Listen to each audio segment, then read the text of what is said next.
नमस्कार भाइयों और बहनों। इस कहानी के सभी पात्र और घटनाएं काल्पनिक है। इसका किसी भी जीवित या मृत व्यक्ति से कोई भी संबंध नहीं है और अगर इत्तेफाक से संबंध आता भी है तो वो एक संयोग समझे। तो चलिए कहानी शुरू करते हैं। इतनी जल्दी बेटी की शादी करवाने का मेरा मन नहीं था, लेकिन बेटा जिद नहीं छोड़ रहा था। बार बार कहता था कि मेरी शादी करवा दो। उसे शादी का बहुत ज़्यादा शौक चढ़ गया था, लेकिन ये शौक तो उम्र के साथ होता है। अभी तो उसकी इतनी उम्र हो गई थी, इसलिए वो बार बार यही कहता था। मजबूरी में आकर मैंने उसकी शादी तो करवा दी, लेकिन घर में एक दिन भी सुकून नहीं देखा था। उसकी पत्नी मुझे कुछ अजीब सी लगती थी। फिर सोचा कि आजकल की लड़कियां ही ऐसी है, बस घर में रहे, घर के काम भले ही ना करे। मैं नौकरानी रख लूंगी, लेकिन मेरे बेटे को खुश रखना था। पर वो मेरे बेटे को खुश क्या रखती, वो तो खुद ही कहीं खोई रहती थी। रोज सुबह उसे अस्पताल ले जाने की जरूरत पड़ती थी, और जब डॉक्टर के पास ले जाते थे तो डॉक्टर उल्टी सीधी बातें करता था, जिनको सुनने में शर्म से पानी पानी हो जाती थी। फिर एक दिन डॉक्टर ने मुझे असल बात बता दी। सुन के तो मैं बहुत ज़्यादा हैरान रह गई। उसने कहा कि आपके बेटे की पत्नी कह रही है, क्या आपके बेटे का छोटा, मेरा नाम रीमा है, मेरा एक ही बेटा था जिसकी उम्र अभी पूरे 18 साल भी नहीं थी। हमारे परिवार में ये सबसे छोटा था और परिवार के बाकी सारी बच्चों की शादियाँ हो चुकी थी।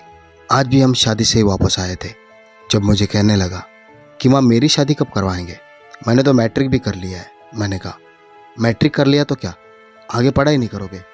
तो उसने कहा कि इतना बड़ा कारोबार है, भला आगे पढ़ने की क्या ज़रूरत है। बात तो उसकी बिल्कुल ठीक थी। पढ़ाई में उसने वक्त ही बर्बाद करना था, क्योंकि संभालना उसने अपना कारोबार ही था, और ये भी ऑफिस भी जाया करता था। उसको सारे काम की समझ थी, लेकिन शादी वाली बात पर तो मैं मुस्कुरा ही थी। मैंने कहा अभी तुम्हारी शादी नहीं करनी, अभी तुम्हारी शादी की उम्र नहीं है। मुझे लगा कि ये मजाक कर रहा है, लेकिन उसने बार बार जिद करनी शुरू कर दी कि मेरी शादी करवा दी जाए। पहले तो वो मजाक करता था, अब बिल्कुल सीरियस हो गया था। एक तो ये मेरा इकलौता बेटा था, ऊपर से बचपन में बहुत ज़्यादा बीमार रहा था। पहले मेरे यहाँ कोई संतान नहीं हो रही थी। मैंने बड़ा मुश्किल वक्त देखा था। फिर ना जाने कितनी मंदिरों में जाकर माथा टेका, ना जाने क्या कुछ नहीं किया, तब जाकर मुझे बेटा मिला। अब दिक्कत ये थी कि मैं उसकी कोई भी बात टाल नहीं सकती थी। आज तक उसने जो मांगा था मैंने इसको ला कर दिया था। जब उसका बाप जिंदा था तब वो भी यही सब कुछ करता था, पर जब उसका बाप इस दुनिया में नहीं रहा तब मैं ही इसके सारे ख्वाब पूरे करती थी। पर अब इसने ये जो शादी वाली जिद पकड़ी थी, ये पता नहीं कहाँ जाकर रुकने वाली थी। यूँ तो हमारा खानदान लड़कों से भरा हुआ था। मेरे बेटे के बहुत सारे कजिन थे, लेकिन ये कभी भी किसी के साथ भी दोस्ती नहीं रखता था। उसने एक ही दोस्त बनाया हुआ था जो काफ़ी अमीर खानदान से था और पूरे मोहल्ले में सबसे ज़्यादा अमीर घर का बेटा था, लेकिन उसकी कोई फैमिली नहीं थी। मेरे बेटे की उसी के साथ दोस्ती थी। उसका नाम राजा था। वो अकेला रहता था। एक दिन मैंने उससे बात की। मैंने कहा आजकल ये तुम्हारे दोस्त को क्या जिद चढ़ी है? देखो, ये तुमसे 7-8 साल छोटा है, अभी तुम्हारी भी शादी नहीं हुई है, और ये चाहता है कि इसकी शादी करवा दूँ। क्या ये तुमसे भी इस तरह की कोई बात करता है? उसने कहा आंटी, मैं खुद आपसे ये बात करने वाला था। उसने कहा ये तो पूरा दिन इसी तरह की बातें करता रहता है। इसके मोबाइल में सारे शादी वाले गाने, लोगों की शादियों की तस्वीरें, वीडियोस और इसी तरह की सारी चीज़ें भरी पड़ी है, जिन्हें ये देखता रहता है। आपसे झूठ बोलकर आता है कि मैं राजा के घर जा रहा हूँ पढ़ाई करने के लिए, और यहाँ बैठकर इस तरह की बातें करता है। कभी कहता है शादी होगी तो ये करूँगा, शादी होगी तो वो करूँगा, घोड़े पर बैठकर आऊँगा, ये वाला गाना लगाऊंगा। इसलिए तो बातें कर करके मेरा दिमाग खराब कर दिया है। मैं खुद सोच रहा था कि वक्त निकाल के आपसे इसके बारे में बात करूं। मैं तो ये सुनकर परेशान हूं। अभी मैंने कहा कि क्या मतलब, इसके फ़ोन में बस यही सारी चीज़ है और नहीं तो क्या? वही तो मैं आपको बता रहा हूँ। दुल्हन बनी हुई लड़कियों की तस्वीर से तो उसके फ़ोन की गैलरी भरी हुई है। मुझे तो लगता था कि आप इस पर नज़र रखती होंगी। मैं तो हैरान ही रह गई। फिर उसने मुझे एक बात बताई, जिसके बाद मैं बहुत ज़्यादा फिक्रमंद भी हो गई। उसने कहा कि ये कह रहा था कि मैं अपनी माँ को इस साल शादी करवाने के लिए मनाऊंगा। अगर उन्होंने मेरी बात नहीं मानी तो फिर मैं कोई और तरीका अपना लूँगा। मैं कहूँगा कि मैं खुदकुशी करने वाला हूँ, नहीं तो मेरी शादी करवाओ। हे राम, मैंने तो अपने दिल पर हाथ रख लिया। मेरा बेटा खुदकुशी करने की बात कर रहा था, वो भी सिर्फ शादी के लिए। अगर वो अपने दोस्त से ऐसी बातें कर रहा था तो इसका मतलब उसके दिमाग में यही सब कुछ चलता रहता था। ये कोई छोटी बात नहीं थी। और फिर मेरा बेटा बहुत ज़्यादा जज्बाती था। मेरे ख़ानदान में सब मुझे कहते थे कि ठीक है, भगवान ने तुम्हें एक ही बेटा दिया है, पर तुमने उसे बहुत ज़्यादा बिगाड़ दिया है। पर आप सब लोग भी जानते हैं कि जिनकी एक ही संतान होती है वो ना चाहते हुए भी बिगड़ जाती है, क्योंकि सिर्फ उसी को सारी मोहब्बत और प्यार दिया जाता है। और फिर मेरा बेटा तो मुझे इतनी मुश्किल से मिला था, तो शायद मैंने उसका ज़्यादा ही ख्याल किया था। लेकिन इसका मतलब ये नहीं था कि वो मुझे अपने इशारों पर नचाता। अब तो मुझे कुछ सोचना ही था। मेरा इकलौता बेटा था जिसे मैंने बड़ी मन्नतों और मुरादों के बाद पाया था। शादी के 10 साल बाद वो पैदा हुआ था और अब ऐसी बातें कर रहा था, वो भी अपनी एक जायज़ जिद के लिए। मैंने फैसला कर लिया कि उसकी शादी करवा दूंगी। मैं नहीं चाहती थी कि जज्बात में आकर वो कोई उल्टी सीधी हरकत कर बैठे। आजकल का क्या पता चलता है, आजकल के बच्चों में तो बिल्कुल भी सब्र नहीं है। जब मैंने अपने भाई से बात की तो उसने कहा, 18 साल के लड़के की शादी करोगी? और कौन करेगा उससे शादी? लड़की वाले पूछेंगे कि लड़का क्या करता है, तो हम क्या कहेंगे? मैंने अपने भाई से कहा, कह देंगे कि हमारा बड़ा कारोबार है और वो हमारे साथ ही काम करता है और मैं अपने बेटे के लिए अच्छी लड़की देख रही हूँ। आप बस हाँ बोल दे। जब से मैंने ये बात सुनी है मैं तब बहुत ज़्यादा परेशान हूँ। वो लड़का अच्छा भला समझदार है, वो झूठ नहीं बोल रहा होगा। उसने मुझे ये बात बहुत परेशान होकर की है। अगर कल को कुछ हो गया तो क्या होगा, और लोगों को क्या जवाब देंगे कि बेटा शादी करना चाहता था और हम उसकी शादी नहीं करना चाहते थे। शादी करना कौन सा पाप है? ये तो अच्छी बात है कि वो शादी की बात कर रहा है। मेरे पति के जाने के बाद मेरा भाई ही सारा बिजनेस संभालता था और अक्सर यहाँ पर रहता था। वो अकेला ही रहता था। फिर अब मेरा बेटा जवान हो गया था तो वो अपने घर पर चला जाता था। मैं कोई भी बात उससे पूछे बगैर नहीं करती थी। बात उसकी ठीक थी, लेकिन बात मेरी भी गलत नहीं थी। और फिर कम उम्र में शादी करना कौन सा कोई पाप है?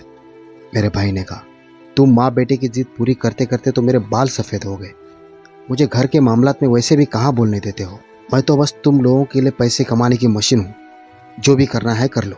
मेरी तो अपने घर में भी नहीं चलती और यहाँ पर भी नहीं है। मेरे अपने बेटे मेरे हाथों से निकल चुके हैं। ऐसी पत्नियाँ लेकर आया है कि घर को मैदान जंग बना दिया है। अब उनकी तरफ देखता हूँ तो तुम्हारा सोचता हूँ कि तुम तो हो भी अकेली, तुम्हारा क्या होगा।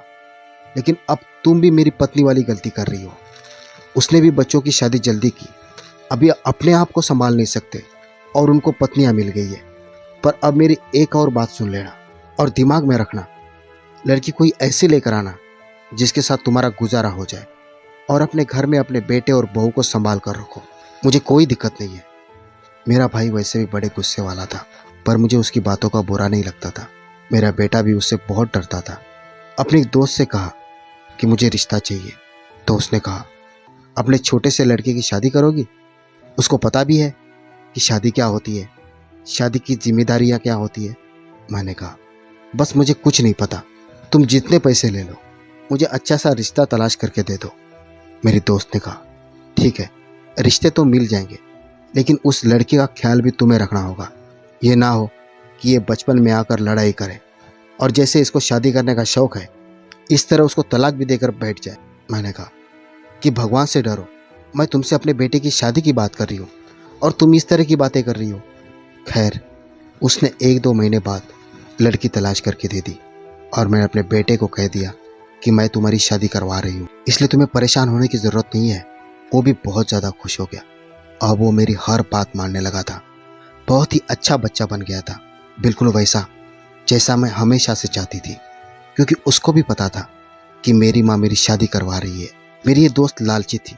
पहले उसने मुझे बातें सुनाई, लेकिन जब मैंने उसको कहा कि बहुत सारे पैसे दूंगी तो उसने मेरा काम कर दिया। लड़की तलाश करके मेरे सामने भी खड़ी कर दी थी। मुझे लड़की से कोई दहेज नहीं चाहिए था। हम लोग बहुत अमीर थे। मैंने अपने बेटे को पत्नी तो तलाश करके दे दी, लेकिन वो ठीक ही कह रही थी कि मुझे इस लड़की का वादा याद रखना पड़ेगा। लोग कहते हैं कि बच्चा छोटा है, थोड़ा बड़ा हो जाएगा तो फिर माँ को आराम मिल जाएगा। लेकिन जैसे जैसे बच्चे बड़े होते जाते हैं माँ के काम भी बढ़ते जाते हैं, माँ को भी आराम नहीं मिलता। यहाँ तक कि बच्चों की शादी हो जाती है तब भी परेशान रहती है, क्योंकि जिस पर एक औरत मन बसा लेती है वहीं से उसकी परेशानी शुरू हो जाती है। मुझे लड़की को देखने के लिए जाना था। मुझे मेरे दोस्त ने बताया था कि तुम देखो ना देखो, वो लोग बिल्कुल शादी करने के लिए तैयार है। लड़की बहुत खूबसूरत है, तुम्हें भी अच्छी लगेगी और दुबली पतली है। तुम्हारे बेटे के साथ खड़ी हुई तो उसकी उम्र की लगेगी, इसलिए मुझे वो लड़की तुम्हारे बेटे के लिए बिल्कुल ठीक लगती है। मैंने अपने भाई को कहा कि तुम मेरे साथ चलो, पर वो मेरे साथ जाने को तैयार नहीं था। उसने कहा कि मैं अपने बेटों के रिश्ते देखने के लिए भी नहीं गया था। मैं दिल में सोचने लगी कि फिर तुम अब बातें क्यों करते हो, जब तुम गए नहीं। तुम्हारी पत्नी ने बिल्कुल ठीक किया। मैंने अपनी भाभी से कहा कि तुम ही मेरे साथ चलो, तो वो तैयार हो गई। हम दोनों बात कर रहे थे कि लड़का लड़की की शादी जल्दी करवा देनी चाहिए। वो कह रही थी कि हमारे यहाँ कौन सी पैसों की दिक्कत है कि पहले इनको नौकरी लगे तो हम इनको कहेंगे पहले नौकरी करो फिर शादी करवा देंगे। कारोबार तो घर का है, शादी हो जाए तो अच्छा है। हमारी जिम्मेदारी भी खत्म, इनकी जिम्मेदारी शुरू। अपना घर संभाले, अपनी जिंदगी गुजारे। तुम बिल्कुल ठीक कह रही हो। हम लोग लड़की के घर पहुंच गए और हमने लड़की को देख भी लिया। लोग भी बहुत अच्छे थे और लड़की भी बहुत अच्छी थी। लड़की का नाम पायल था। लड़की बहुत ज़्यादा खूबसूरत थी और उम्र में मेरे बेटे से थोड़ी बड़ी थी, लेकिन अपने बेटे को ये बात नहीं बताई, क्योंकि अगर उससे छोटी उम्र की लड़की तलाश करती तो ना जाने कब मिलती। लेकिन ये भी कोई बहुत ज़्यादा बड़ी उम्र की नहीं थी। इसकी उम्र 19 साल थी और मेरा बेटा 18 साल का था। बेटे को ज़्यादा कुछ समझा नहीं सकती थी। अपनी बहू को ये समझाया कि अच्छे तरीके से पेश आना, जो भी परेशानी हो मुझे बताना। उसने कहा ठीक है, और इस तरह मेरे बेटे की शादी हो गई। मैंने बहुत धूमधाम से शादी की थी। शादी में सब लोग बातें कर रहे थे, क्योंकि पूरे खानदान में सबसे कम उम्र का लड़का था जिसकी शादी हो रही थी। पर मैं भी सबको मुंह फाड़ के जवाब दे रही थी, तो मेरा बेटा है, मेरी मर्जी है, मैंने अपनी मर्जी से सब कुछ किया है। जल्दी बहू ले आई हूँ, क्योंकि मैं घर में वैसे भी अकेली रहती हूँ और मेरा दिल नहीं लगता है। आप लोगों को क्या दिक्कत है? मेरे जिस दोस्त ने ये रिश्ता करवाया था वो मेरे बचपन की दोस्त थी। उसके साथ मेरा बहुत खुला मजाक था और बहुत सी बातें कर लेते थे। उसने मुझे एक मामले पर बड़ी अजीबोगरीब बातें कही थी और कहा था कि तुम्हें ख्याल रखना पड़ेगा, और मुझे इसी वजह से सारी रात नींद नहीं आ रही थी। सुबह के 4 बजे का वक्त था जब मेरे कमरे के दरवाजे पर दस्तक हुई तो सामने मेरा बेटा खड़ा था। मैंने कहा कि क्या हो गया है? उसकी शक्ल से लग रहा था कि वो बहुत ज़्यादा परेशान है। उसने कहा कि माँ, वो पायल की तबीयत खराब हो गई है, बहुत ज़्यादा खराब हो गई है।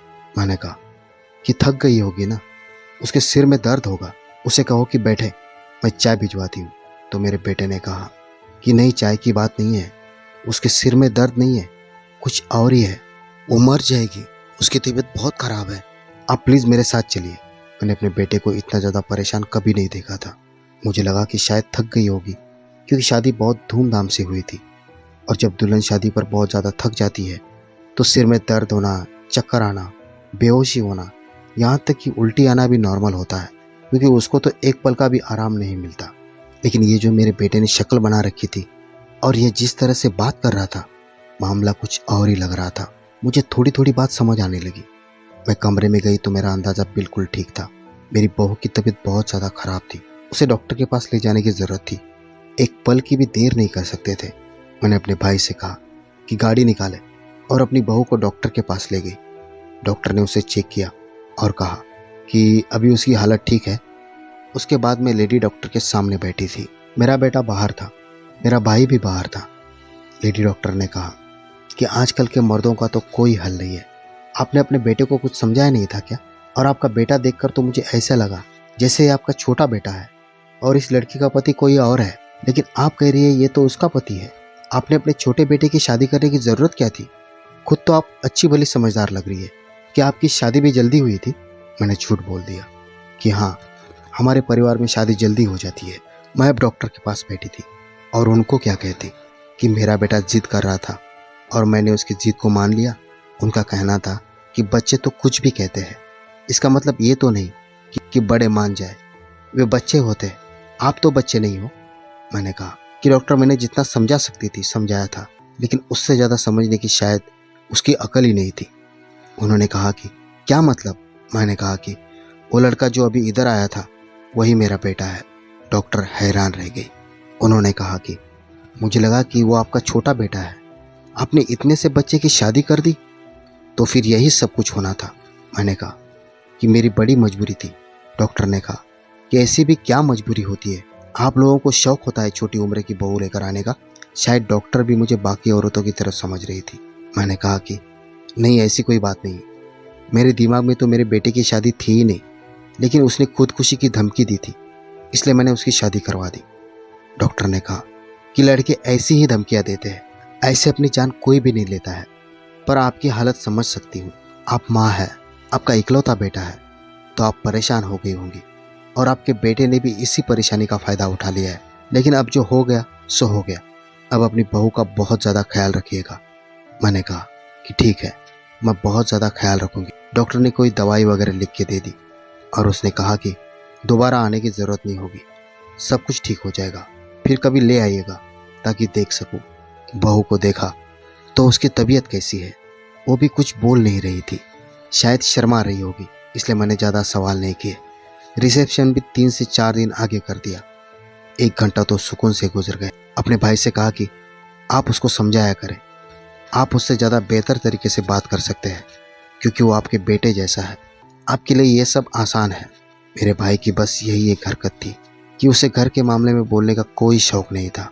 वो कहता था कि मुझे घर के मामले में बोलने नहीं देते हैं, लेकिन दरअसल वो खुद भी कोई दिलचस्पी नहीं लेता था। उसने कहा कि अब ये दिन आ गया है कि बेटे जैसे भांजे से इस तरह की बातें करो। तुमने उसकी शादी की है, तुम ही ये मामला संभालो। मैंने पहले कहा था कि कोई परेशानी होगी तो मैं जिम्मेदार नहीं हूँ। मैंने अपने भाई को समझाया कि ये क्या बात है, आप बड़े हैं, वो बेटा है आपका। लेकिन उन्होंने मेरी बात नहीं मानी।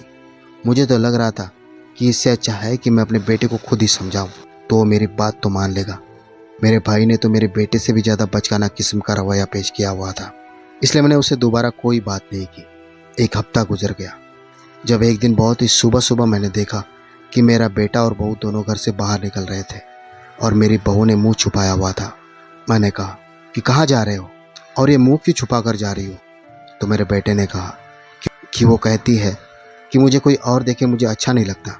मैंने कहा कि ये इसने कहाँ से सीखा है, हमारे परिवार में तो ऐसी कोई रोक टोक नहीं है। मैंने कहा कि ये दुपट्टा ओढ़ने के लिए तुम्हें किसने कहा? तो कहने लगी कि आपके बेटे ने कहा। मैंने कहा चलो अच्छी बात है, पर्दा करना तो अच्छी बात होती है, पर इतनी सुबह कहाँ जा रहे हो? वो खामोश हो गई। मैंने अपने बहू से सवाल किया था, जबकि मेरे बेटे ने जवाब दिया। उसने कहा कि माँ हम सुबह की वॉक करने जा रहे हैं, वॉक सेहत के लिए अच्छी होती है। मैंने कहा कि तुम लोग कौन सा अभी बूढ़े हो गए हो, इस उम्र में तो जितना मर्जी खा लो, इंसान मोटा भी नहीं होता। मेरे बेटे का कहना था कि इस तरह की आदत बनाएंगे तो आगे चलकर भी तो आदत बनेगी ना, इसलिए हम लोग वॉक करने जा रहे हैं। मैंने कहा कि ठीक है, मैं इन दोनों पर ज़्यादा पाबंदी नहीं लगाना चाहती थी, लेकिन वॉक से तो बंदा 1 घंटे बाद या आधे घंटे बाद वापस आ जाता है। ये लोग तो दोपहर को वापस आए थे। मैंने अपने बहू से पूछा कि इतनी देर लगा दी? तो उसने कहा कि भीड़ बहुत थी। जबकि मेरे बेटे ने उसे अजीब नज़र से देखा तो वो खामोश हो गई। मैंने कहा कि कैसी भीड़? मेरे बेटे ने कहा कि पार्क में बहुत भीड़ थी, हम लोग भी बैठना चाहते थे, जगह नहीं मिल रही थी, तो बस इधर उधर फिरते रहे और इस तरह काफ़ी वक्त लग गया। मैं हैरान रह गई कि इतना खूबसूरत तो यहाँ करीब का वो पार्क नहीं था जिसमें जाकर इंसान खो ही जाए, और इतने सारे घंटे लगाए। लेकिन बेचारे की अभी शादी हुई थी तो शायद बातों बातों में वक्त निकल गया होगा, और अब वे रोज़ सुबह वॉक करने के लिए जाया करते थे और मेरी बहू अपने साथ अपना हैंडबैग ले जाती थी, जबकि उसे वॉक पर जाने के लिए हैंडबैग ले जाने की क्या ज़रूरत थी। लेकिन मेरी बहू की तबीयत रोज़ रोज़ खराब रहती थी, वो डरी सहमी रहती थी, समझ नहीं आता था कि क्या हो रहा है। मैंने तो उसे कहा था कि कोई भी दिक्कत हो तो सबसे पहले मुझे बताना, लेकिन वो मुझे कुछ भी नहीं बताती थी। वो वैसे ही पत्नी बन गई थी कि हर मामले में वो बस अपने पति से ही बात करती थी। मैंने उससे कहा था कि घर में मैं बड़ी हूँ, मुझसे बात करें। मैं समझदार थी, मेरे बेटे को हर मामले में इस तरह से शामिल कर रही थी जैसे वो बड़ा कोई समझदार था। अभी तक तो वो बिल्कुल ही एक नॉन सीरियस किस्म का लड़का था, फिर ऐसे आदमी के साथ अपनी हर बात कैसे बांट सकती थी? मैं बड़ी थी, उसे मुझसे बात करनी चाहिए थी। कभी कभी उनके कमरे से लड़ाई झगड़े की आवाज़ आती थी, वो तब भी नहीं बताती थी। मैंने उससे पूछा कि सब कुछ ठीक है? तो उसने कहा जी ठीक है, सब कुछ बिल्कुल ठीक है, आपका बेटा बहुत अच्छा है, मेरा बहुत ख्याल रखता है। मेरा बेटा भी कुछ परेशान रहता था। एक दिन राजा घर पर आया तो मैंने उससे पूछा कि क्या मेरे बेटे ने तुमसे कोई बात की है? मैंने राजा को भी अपना बेटा बनाया हुआ था, क्योंकि उसकी माँ इस दुनिया में नहीं थी और मेरी उसकी माँ के साथ दोस्ती थी। वो बेचारी बच्चा पैदा करते हुए इस दुनिया से चली गई थी। तब से वो हमारे घर आता था। मैं उसे अपने हाथों से खाना खिलाती थी। वो मुझे ही माँ कहा करता था। तभी तो उसने मुझे हर बात बताई थी कि मेरा बेटा खुदकुशी करने पर तुला हुआ है। तो मुझे लगा कि शायद इस बार भी मेरे बेटे ने उसे कुछ बताया होगा, लेकिन इस बार बात उस बात से अलग थी। उसने कहा कि नहीं, ऐसा तो कुछ भी नहीं है। जब से उसकी शादी हुई है उसने मुझे अपनी शादी से जुड़ी कोई बात नहीं की है। शायद आपका बेटा बड़ा हो गया है, उसे इस बात की समझ आ गई है कि शादी होने के बाद पत्नी की बातें दोस्तों से नहीं करते हैं। मैंने कहा कि ये तो तुमने बिल्कुल ठीक कहा, लेकिन पता नहीं इन दोनों की हरकतें कुछ अजीब है। एक दिन मेरी तबीयत खराब थी तो मैं खुद डॉक्टर के पास चली गई। उसी डॉक्टर के पास गई जिसके पास पहले अपनी बहू को ले गई थी। मैंने अपना चेकअप करवाया। मुझे थोड़ी बहुत दिक्कत थी। मेरी हड्डी में दर्द था, जो कि अब इस उम्र में आम होता है। लेकिन मुझे उस डॉक्टर ने एक बात बताई। उसने कहा कि मैंने आपको कहा था कि आप इस लड़की का ख्याल रखें, लेकिन लगता है कि आपने मेरी बात पर ध्यान नहीं दिया। मैंने कहा कि मैंने तो बहुत ज़्यादा ख्याल रखा है और उसके बाद से वो बीमार भी नहीं हुई है। डॉक्टर ने कहा, क्या मतलब बीमार नहीं हुई है? रोज़ मेरे पास आती है और उसकी उसी दिन वाली हालत होती है। मैं हैरान रह गई, क्योंकि मुझे तो ऐसी कोई बात पता नहीं थी। मैंने कहा कि मुझे तो ये कहा जाता है कि हम वॉक पर जा रहे हैं। डॉक्टर ने कहा, वॉक? अगर यही हालत रहे तो अपने बिस्तर से उठने के काबिल नहीं रहेगी। मैंने कहा कि वो आपके साथ क्या बात करती है? उसने कहा, कोई बात नहीं करती, इतनी ज़्यादा डरी हुई होती है, बस चुपचाप बैठ जाती है। मैं उसका इलाज कर देती हूँ, दवाई दे देती हूँ, पर उसने ये ज़रूर कहा है कि मेरी ये बात किसी को भी ना बताए। अगर आप आई तो आपको भी ना बताऊं। लेकिन मुझे पता है कि वो उम्र में कम है, आप समझदार है, इसलिए मैं आपको बता रही हूँ। मैंने अपना सिर पकड़ लिया कि बेटे की शादी क्या की, मुसीबत ही मोल ले ली। और ये दोनों मियाँ बीवी मिलकर ना जाने कौन सी बात छुपा रहे थे। इनको किसी बात का पता ही नहीं था। ना जाने किस तरह की हरकतों में पड़े हुए थे। मुझे समझ नहीं आता था कि इनसे क्या बात करूं, इनको कैसे समझाऊं। और अगर इस मामले में लड़की के माँ बाप को शामिल करती तो वे कहते कि हमने आपको अपनी बेटी इसलिए दी थी, उन्होंने तो मुझे ही बात सुनानी थी और मेरे बेटे को ही कहना था कि आपका बेटा ही अक्लमंद है। अक्लमंद तो वो था, तभी तो इस तरह की हरकतें कर रहा था।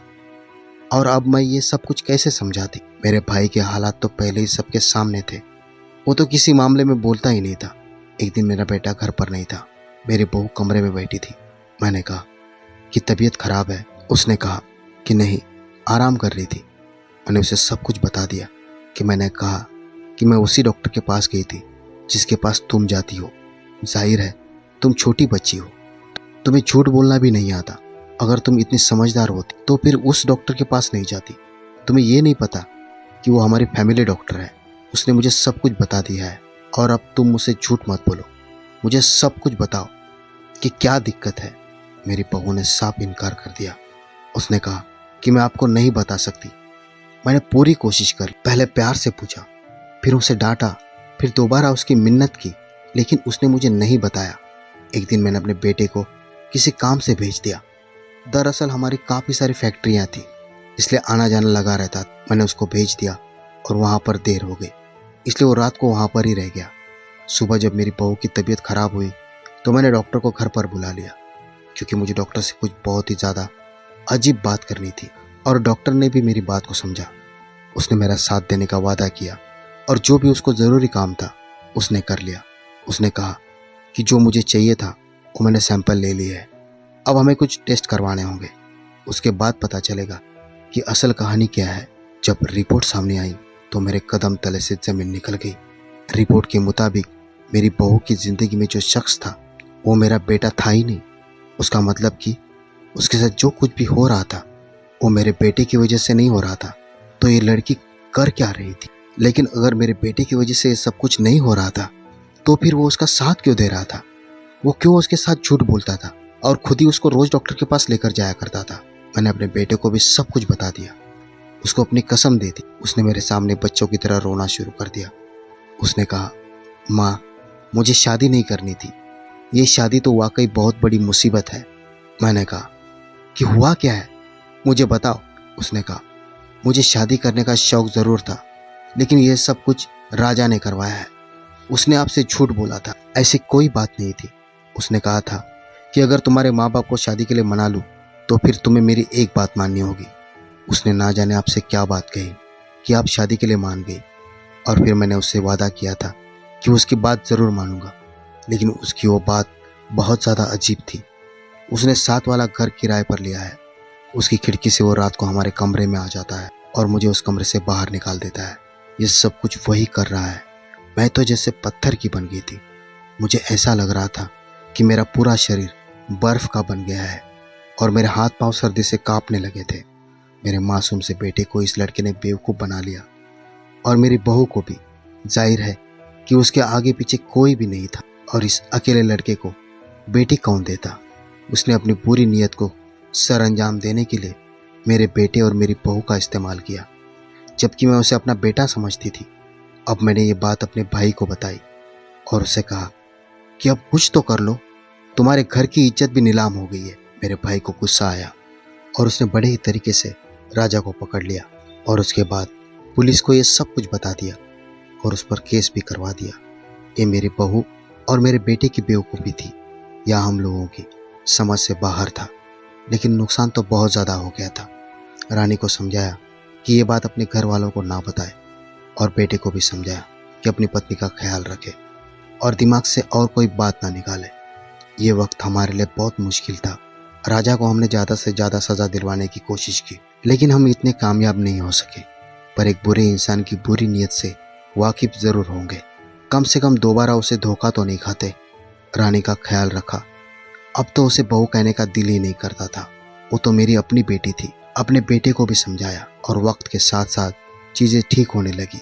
आज भी हैरान होती हूँ कि जिसको अपना बेटा माना, बेटों की तरह मोहब्बत की, उसी ने हमारे घर पर हमला कर दिया।